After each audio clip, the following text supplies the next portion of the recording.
করি তাড়াতাড়ি, আবার দেখি তো নুন বেশি হয়ে গেল না তো।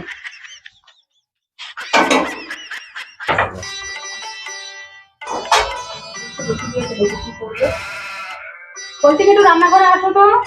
কি হলো বলো, কি হয়েছে? বলছি কি ওই ছেলে পড়ছে তো, তো আমি একটু ছেলেকে দেখে আসি। তুমি একটু অল্প একটু লবণ দেবা, ঠিক আছে? মোবাইল দেখো, সাবধানে লবণ দিও, এমন যেন বেশি না হয়। আসছি।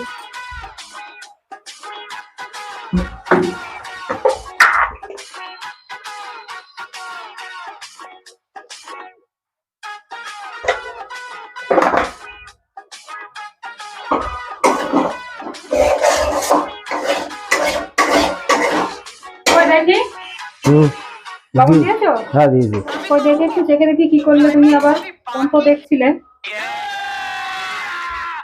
কি করেছে? লবণ দিতে বললো তো।